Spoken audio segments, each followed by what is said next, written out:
बिस्मिल्लाहिर्रहमानिर्रहीम अस्सलाम वालेकुम viewers, welcome to episode 46।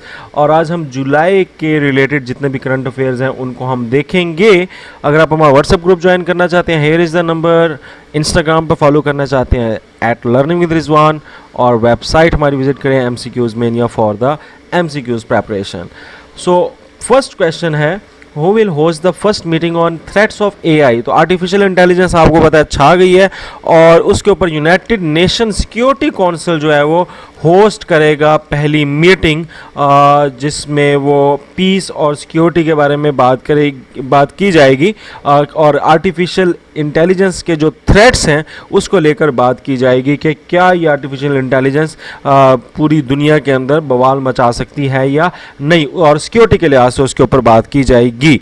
Netherlands prime minister जो हैं मार्क रोटेस, उन्होंने उनकी कोलिजन वाली थी गवर्नमेंट, यानी कि मखलूत हुकूमत थी, और उसमें कुछ उनको एक माइग्रेशन रिलेटेड जो कुछ चीज़ें थी उसके ऊपर कुछ एतराज़ात थे, तो उन्होंने वो मखलूत हुकूमत तोड़ दिया है और रिज़ाइन जो है वो दे दिया है अपनी हुकूमत से, और अब उसके ऊपर फ्रेश इलेक्शन होने जा रहे हैं। और रिजिग्नेशन जो है वो उन्होंने किसको दिया है, नेदरलैंड के जो किंग हैं उनके नाम पे लिखा है।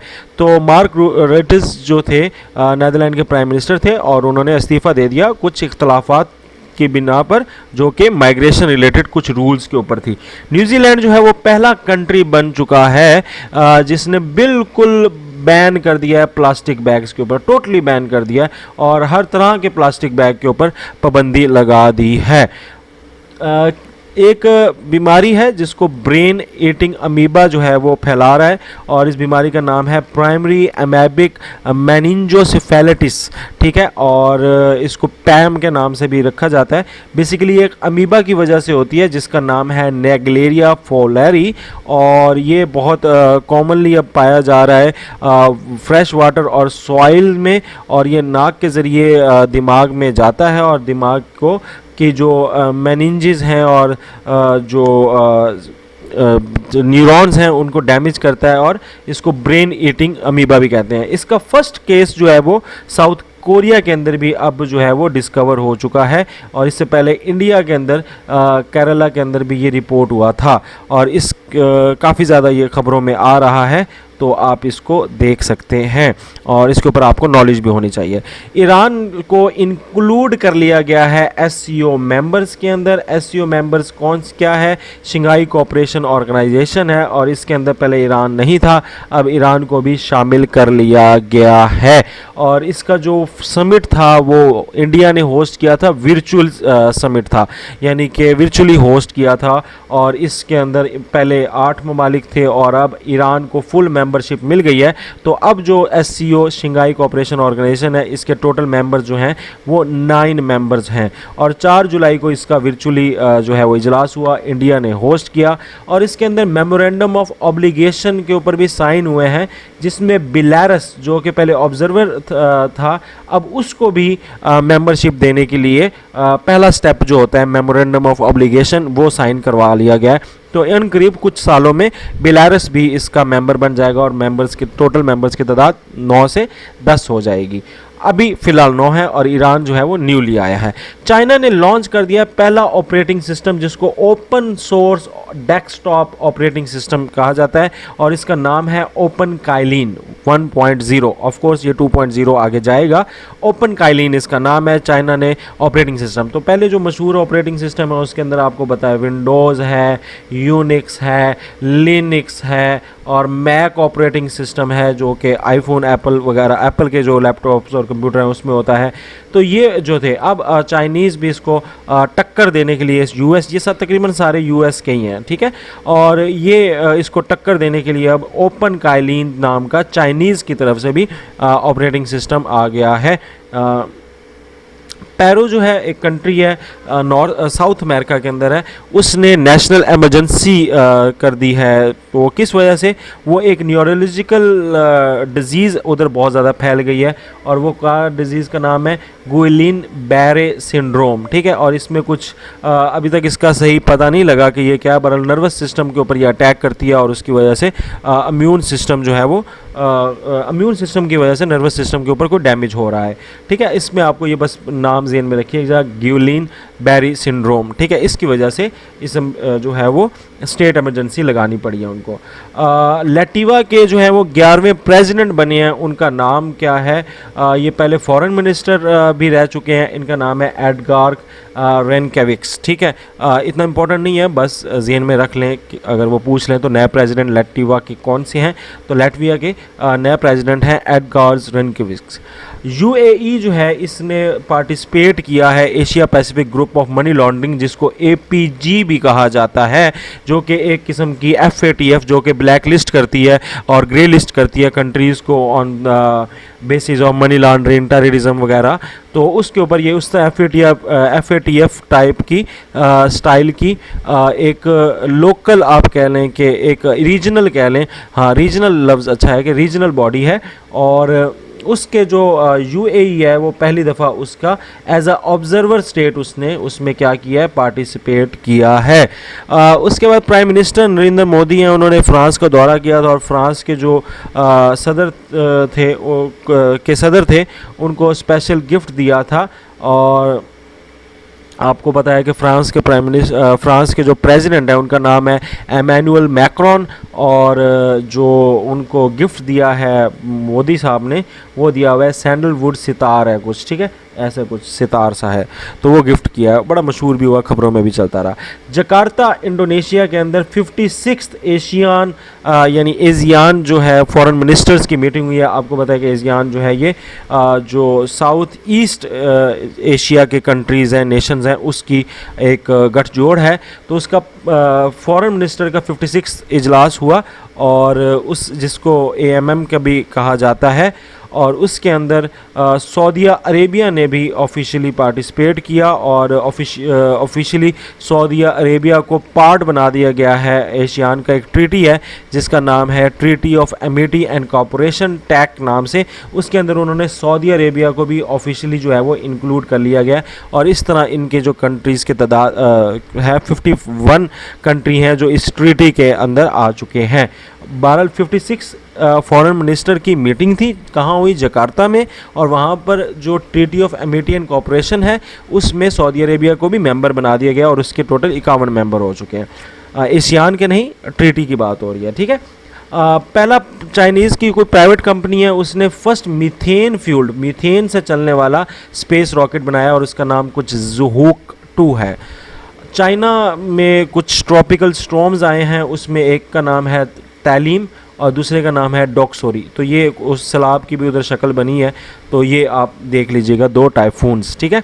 उसके बाद इंडिया के जो एक्सटर्नल मिनिस्टर हैं उनका नाम है S जयशंकर, और उन्होंने म्यांमार के जो अपने फॉरेन मिनिस्टर हैं उनसे मुलाकात की, और India Myanmar Thailand trilateral highway का जो है वो डिस्कस किया है कि हम क्योंकि थाईलैंड और फिर म्यांमार और फिर इंडिया, इनका बॉर्डर आपस में मिलता है, तो थाईलैंड टू इंडिया ये चाह रहे हैं कि एक हाईवे बन जाए जिससे बड़े इजीली बाय रोड लोग ट्रैवल कर सके। रशिया ने बैन कर दिया है, बहुत इंपॉर्टेंट है, रशिया ने बैन कर दिया है सेक्स चेंज और ट्रांसजेंडर मैरिजेस के ऊपर। बाकी यूरोपियन कंट्रीज़ को आप देखोगे तो यूरोपियन कंट्रीज़ इस चीज़ के ऊपर ज़ोर लगा रहे हैं कि इस बैन को लिफ्ट करें, बट रशिया ने बिल्कुल ऑपोजिट किया है और इन 2 चीज़ों के ऊपर बैन लगा दिया है। और ये एक बहुत और लेजिस्लेशन के थ्रू इसके ऊपर बैन लगाया गया है, कानून साजी की गई है। और जो रशिया के प्रेसिडेंट हैं व्लादिमीर पुतिन, उन्होंने इसके ऊपर एक खुला कह दिया है कि ये जो LGBTQ+ जो भी तहरीक है ये सारी की सारी इसके ख़िलाफ़ हूँ मैं। WHO है यानी वर्ल्ड हेल्थ ऑर्गेनाइजेशन है, उसने मर्ज़ कोविड जो है उसका दोबारा ये 2011 के अंदर कोरोना वायरस की एक किस्म का वायरस था जो कि मिडल ईस्ट के अंदर आया था। अब ये दोबारा कोरोना वायरस जो है उसकी ये सिंड्रोम जो है वो पाया गया है 28 साल के किसी शख्स में UAE के अंदर। तो ये एक मतलब घंटी है कि कोरोना वायरस दोबारा, जो कि मर्स मिडल ईस्ट, चाइना वाले तो अलग है ना, ये वाला जो है ये मिडल ईस्ट वाला, ये 2011 में भी आ चुका है, ये दोबारा उधर पैदा हो रहा है और ये ऊँट के ज़रिए फैलता है। ठीक है, मतलब ऊँट के ज़रिए इंसानों के अंदर ये आता है, फिर इंसानों में फैलता रहता है। इसराइल के जो प्राइम मिनिस्टर हैं बेंजामिन नेतन्याहू, इन्होंने एक कंट्रोवर्शियल रूल पास किया है, रिफॉर्म्स पास किए हैं, जिसके अंदर उन्होंने सुप्रीम कोर्ट जो कि आला अदलिया है इसराइल की, उसके ऊपर लिमिटेशंस लगा दी हैं, कुछ पाबंदियां लगा दी हैं। और उसमें यह है कि वो डिसीजंस को, और मिनिस्टर जो होंगे गवर्नमेंट के, वो उसकी डिसीजन को ओवरटर्न नहीं कर सकती। गवर्नमेंट मिनिस्टर्स के डिसीजन को सुप्रीम कोर्ट जो है वो ओवरटर्न नहीं कर सकेगी। United Nation educational, scientific and cultural organisation, जिसको यूनेस्को भी बोलते हैं, उसने इस बात पर जोर दिया है कि स्मार्टफोन जो हैं वो स्कूल में यूज़ नहीं होने चाहिए, ताकि स्कूल के अंदर सिर्फ ह्यूमन सेंटर्ड विजन्स पे ऊपर काम किया जा सके। कंबोडिया के प्राइम मिनिस्टर हैं और बहुत ही करप्ट प्राइम मिनिस्टर हैं, उनका नाम है हुन सेन टो। उन्होंने अपॉइंट कर दिया है न्यू प्राइम मिनिस्टर, और किसको किया? अपने ही बेटे को, सबसे बड़े बेटे को, हुन मैनेट। यानी एक किस्म की जमहूरियत है, मगर वो गद्दी नशीनी वाला ही सिस्टम चल रहा है उधर। और आपको पता है कि कंबोडिया बहुत ही करप्ट ममालिक में से एक मुल्क है। ठीक है, तो साउथ ईस्ट एशिया का ही ये मुल्क है। हुन मैनेट जिसके बेटे का नाम है, जिसको वो न्यूली वो अपॉइंट कर रहे हैं प्राइम मिनिस्टर के लिए। अंटार्कटिका सी आइस जो है उसको लो रिकॉर्ड किया गया है, और 14.2 मिलियन स्केल जो है वो लो आ चुकी है। यूनाइटेड फूड सिस्टम समिट +2, ये एक यूनाइटेड फूड सिस्टम समिट +2 एक समिट हुआ है, कहाँ हुआ है? रोम, इटली के अंदर। और इसको किसने ऑर्गेनाइज कराया? Food and agriculture organisation of the United State Nation, यानी FAO, food and agriculture organisation है, जो कि UN के अंडर काम करती है, उसने करवाया। इसके अलावा कुछ और भी इदारे हैं जो फूड रिलेटेड हैं, IFAD और WFP, और वो उन्होंने भी इसमें कोऑपरेट किया है, और इटली ने इसको होस्ट किया है, सबसे इम्पोर्टेंट। नाइगर के अंदर, नाइगर एक कंट्री है जिसको 1960 में फ्रांस से आज़ादी मिली थी, अफ्रीका के अंदर है। ठीक है, और इसके नेबरिंग कंट्रीज़ के अंदर भी कुछ यही हुआ है कि हुआ क्या है? हुआ यह है कि जो वहाँ के प्रेसिडेंट थे मोहम्मद बैज़ोम, उसको जो वहाँ के जर्नल थे, यानी कि जो मिलिट्री शाह थे, उनका नाम कुछ अब्दुल रहमान टैख्यानी है, इस तरह कुछ है, अब्दुल रहमान टैख्यानी। ये जो है ये मिलिट्री जनता के हेड बन चुके हैं, और उधर उन्होंने मार्शल, मतलब ऐसे कर लें कि आप, उन्होंने जैसे मुशर्रफ ने किया था पाकिस्तान में, वही उधर हुआ है, मिलिट्री कूप जिसको बोलते हैं, तो वो किया है। और अब वो खुद उधर अपने लीडर जो है अपने आप को बना दिया है। और ये 1960 से, जब से ये नाइगर आज़ाद हुआ है फ्रांस से, ये 5वां बड़ा मिलिट्री कूप है, जिसके अंदर फ़ौज जो है उसने कब्ज़ा कर लिया मुल्क के ऊपर, और जो सिविल गवर्नमेंट थी उसको हटा दिया है। तो ये पाकिस्तान के हमज़ा ख़ान हैं, इन्होंने अभी रिसेंटली इजिप्ट के किसी बंदे को हराया है, और वर्ल्ड जूनियर स्क्वाश चैम्पियनशिप जो है वो विन की है। और ये बड़े अरसे बाद स्क्वाश में पाकिस्तान के किसी जगह पर नाम आया है। तो वर्ल्ड जूनियर स्क्वाश चैम्पियनशिप में जीते हैं हमज़ा ख़ान, और ये पाकिस्तान के लिए न्यूज़ है। पाकिस्तान के स्पोर्ट्स की एक और न्यूज़ के पाकिस्तान की जो A टीम है, जिसका पाकिस्तान शाहीन कहा जाता है, उसने इंडिया की A टीम को हराया है। कोलंबो में मैच हुआ था। किस चीज़ का मैच था? Asian cricket council men's emerging teams का मैच था, और उसमें पाकिस्तान जीता है। और ये पाकिस्तान सेकंड दफ़ा ये अवार्ड जीता है। इस लास्ट टाइम 2019 में भी पाकिस्तान ने यही इमर्जिंग टीम्स का टाइटल जीता था एशिया कप का। प्रेसिडेंट जो बाइडन हैं, उन्होंने एडमिरल लीज़ा फ्रैंकाटी इनको बनाया है और US नेवी का हेड, और ये पहली खातून हैं जो कमांड करेंगी मतलब आर्मी के अंदर नेवी को, और पहली दफ़ा कोई ऐसी खातून है जो कि अमेरिका के अंदर हैं जो लीड कर रही हैं किसी कमांड को। नवाब मोहम्मद जहांगीर खान जी, ये जूनागढ़ स्टेट के जो है वो नवाब रह चुके हैं, और काफ़ी ज़्यादा पाकिस्तान प्रो भी थे, और उसके ऊपर बातें भी करते रहते थे। और जूनागढ़ आपको पता है कि एक कंट्रोवर्शियल स्टेट है, जो कि है तो इंडिया के कब्ज़े में, बट पाकिस्तान इसको क्लेम करता है कि ये हमारी है। और तो उनका जो है वो उसके जो नवाब मोहम्मद जहांगीर खान जी थे, उनकी डेथ हो गई है 20 जुलाई को। UK, कनाडा और स्वीडन और यूक्रेन, ये 4 ममालिक हैं, इन्होंने जो है वो केस लॉन्च शुरू कर दिया है। किसके अगेंस्ट? ईरान के अगेंस्ट, क्योंकि ईरान ने 2020 के अंदर एक पैसेंजर प्लेन को क्या किया था, निशाना बनाया था, और जिसकी और बाद में ये कहा था कि हमें ये लगा था कि ये जो कोई जासूसी त्यारा है, तो उसकी वजह से गलती से ईरान ने एक पैसेंजर प्लेन को हिट कर दिया और पैसेंजर प्लेन गिर गया और सारे पैसेंजर्स की डेथ हो गई थी। 2020 का वाक़या है।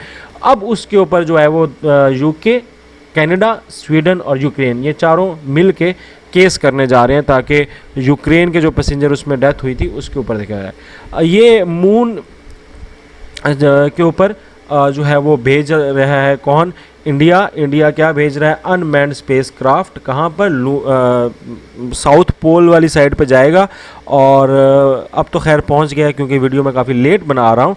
तो 14 जुलाई को उन्होंने इसको लॉन्च किया था इंडिया ने, और अब वो पहुंच चुका है साउथ पोल ऑफ मून पे और सेफली लैंड भी कर गया है। और इस तरह इंडिया जो है वो 4th कंट्री बन चुका है जो चांद के ऊपर अपनी कोई स्पेस क्राफ्ट पहुंचाई है जिसने, ठीक है। और ये 23 अगस्त को ये पहुंचा है कहाँ पर? मून में, ठीक है। तो इंडिया चौथा कंट्री ऐसा बन गया है। वर्ल्ड मेट्रोलॉजिकल ऑर्गेनाइजेशन ने ये कहा है कि ये बहुत बहुत बहुत जो है वो ग्लोबल टेम्परेचर रिकॉर्ड जो है वो पूरी दुनिया में जो है वो इस बार रिकॉर्ड किया गया है। वर्ल्ड वाइड ब्यूरोक्रेसी इंडिकेटर के अंदर साउथ एशिया के अंदर पाकिस्तान और इंडिया जो है वो 2 लार्जेस्ट पब्लिक सेक्टर यानी सबसे ज़्यादा सरकारी मुलाजिम जो हैं वो इन 2 कंट्रीज़ के अंदर है, साउथ एशिया के अंदर, और वो 60% जो है वो एम्प्लॉयज़ को करती हैं साउथ एशिया के। नेटो के सेक्रेटरी जनरल जो हैं वो कौन है? वो जेंस स्टोल्टनबर्ग हैं, ठीक है। स्टोल्टनबर्ग ये नेटो के सेक्रेटरी जनरल हैं, पहले भी यही थे और अब उसको भी दोबारा 1 साल के लिए मज़ीद कह दिया है। नेटो के कितने मेंबर हैं? 31 मेंबर्स हैं, और नेटो एक मिलिट्री अलायंस है, ठीक है। तो 4 जुलाई को ये फैसला किया गया कि नेटो के जो सेक्रेटरी जनरल हैं जेंस स्टोल्टनबर्ग, उनको ही कंटिन्यू रखा जाएगा और वही सेक्रेटरी जनरल रहेंगे। इजिप्ट और तुर्की के बीच में मोहब्बतें, यारियां बढ़ रही हैं, और उन्होंने कहा है कि हम अब एक दूसरे की कंट्रीज़ में एम्बेसडर्स को भेजेंगे और जितने भी इख्तलाफात हैं उनको ख़त्म करेंगे। इजिप्ट के जो प्रेसिडेंट है उनका नाम है अब्दुल फताह अल सीसी, और जो तुर्की के प्रेसिडेंट है उनका नाम है रजब तैयब एर्दोगान। आपको पता है रिसेंटली ये दोबारा मुंतखब हुए हैं एज ए प्रेसिडेंट।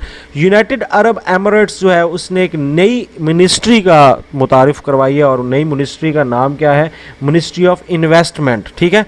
और ये किसने? शेख मोहम्मद बिन राशिद अल मखतूम।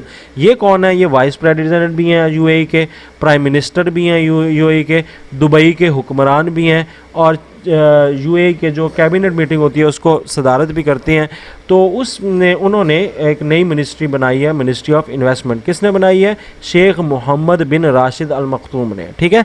और इसके जो मिनिस्टर हैं इस मिनिस्ट्री के वो कौन बनाए? हसन अल सवादी हैं। ये इसको रहने दें, इतना इंपॉर्टेंट नहीं है। आइसलैंड जो है वो ग्लोबल पीस रैंक के अंदर फर्स्ट नंबर पर है, और पिछले साल भी फर्स्ट नंबर पर था, अब भी फर्स्ट नंबर पर है। तो मोस्ट पीसफुल कंट्री दुनिया का कौन सा है ग्लोबल पीस इंडेक्स के लिहाज से? तो आइसलैंड है। जो बाइडन है उन्होंने मुलाकात की है, जो बाइडन सदर हैं अमेरिका के, उन्होंने मुलाकात की है स्वीडिश के जो प्राइम मिनिस्टर हैं उनका नाम है उल्फ क्रिस्टोफरसन। ये नाम जो है ये काफ़ी अब आ रहा है न्यूज़ में, क्योंकि इस्लामी लिहाज से देखा जाए तो वहाँ पर कुरान की बेहुरमती हुई थी, तो इसको बहुत ज़्यादा मिट्टी पलीत की गई इस बंदे की। तो इसका नेम ज़हन में रखिएगा, उल्फ क्रिस्टोफरसन। और ये इन्होंने मुलाकात की है वाइट हाउस के अंदर, और जो बाइडन साहब को इस चीज़ के ऊपर आमादा किया है कि वो तुर्की को कहें कि वो अप्रूव करें नेटो की एसोसिएशन, जो अभी अगले साल जो है अलायंस का यानी नेटो अलायंस की बात हो रही है उसका समिट होना है। लिथुआना एक कंट्री है, यूरोपियन कंट्री है, उसके अंदर होना है इजलास। तो उधर जो है वो तुर्की जो है हमें जो है वो अप्रूव कर दे स्वीडन को। तो स्वीडन और फिनलैंड जो कि करीब करीब बॉर्डर में आते हैं यूक्रेन के, उन्होंने पहले वो थे मिलिट्री नॉन अलाइनमेंट की तरफ थे, अब उन्होंने 2022 में जब यूक्रेन पे अटैक हुआ है तो उन्होंने कहा है कि नहीं हमें भी नेटो के साथ अलायंस करना है। तो उसी के ऊपर इन दोनों ने अप्लाई किया हुआ है, और तुर्की जो है वो बीच में हाइल हुआ है, और इसके ऊपर सिफारिशें करवाई जा रही हैं जो बाइडन से कि भाईजान वो तुर्की वालों को कहो कि साढ़े नाल कुछ खैर दी गल करें। जोसी अलेक्जेंड्रे रनाना गोथमे ये नाम है भाईजान का, ये ईस्ट तिमूर के जो हैं वो बन गए हैं प्राइम मिनिस्टर। इतना इंपॉर्टेंट नहीं है, फिर भी इसका नाम जेन में देख लें। अच्छा जी, इंटरनेशनल कोऑपरेटिव डे 2 जुलाई को मनाया जाता है, इतना इंपॉर्टेंट नहीं है। वर्ल्ड जूनोसिस डे 2023 जो है ये मनाया 6 जुलाई को मनाया गया, ठीक है। फिर वर्ल्ड अनआइडेंटिफाइड फ्लाइंग ऑब्जेक्ट 2 जुलाई को मनाया गया, कोई इसमें से इंपॉर्टेंट नहीं है, ये देख लें, ये क्वेश्चन आ सकता है। वर्ल्ड किस्वाली लैंग्वेज डे, ये ख़ास किस्म की ज़बान है जो कीनिया, तंजानिया, ज़िनेबर, साउथ अफ्रीका के अंदर बोली जाती है, उसकी लिहाज से ये इंटरनेशनल डे है 7 जुलाई को। वर्ल्ड यूथ स्किल डे 15 जुलाई। वर्ल्ड पॉपुलेशन डे इंपॉर्टेंट है, ये 11 जुलाई को जो है वो मनाया जाता है, और इस बार जो इनका थीम था वो था unleashing the power of gender equality. Nelson Mandela day 18 जुलाई को मनाया जाता है, इसके ऊपर क्वेश्चन आया हुआ है। इंटरनेशनल चेस डे का भी ऊपर क्वेश्चन आया हुआ है, 20 जुलाई को मनाया जाता है। 20 जुलाई को इंटरनेशनल मून डे भी मनाया जाता है। और वर्ल्ड हेपेटाइटिस डे 28 जुलाई को। International day for conservation end of mangrove ecosystem 26 July, important नहीं है। और वर्ल्ड फ्रेंडशिप डे देख लें, इतना इंपॉर्टेंट नहीं है। और world day against trafficking in person 30 जुलाई को मनाया जाता है। तो ये जो इंपॉर्टेंट थे वो मैंने साथ साथ आपको बता दिए हैं। मज़ीद करंट अफेयर के MCQs आपको वेबसाइट पर मिल जाएंगे। व्हाट्सएप ग्रुप ज्वाइन करना है तो ये नंबर है। That's it, Rizwan Afzal signing of. आपको तमाम करंट अफेयर्स यहाँ पर मिल जाएंगे 2023 के, और नेक्स्ट एपिसोड जब इंशाल्लाह अगस्त के बनाऊँगा तो वो आपको यहाँ पर मिलेगी। That's it, Rizwan Afzal signing off. अल्लाह हाफिज़।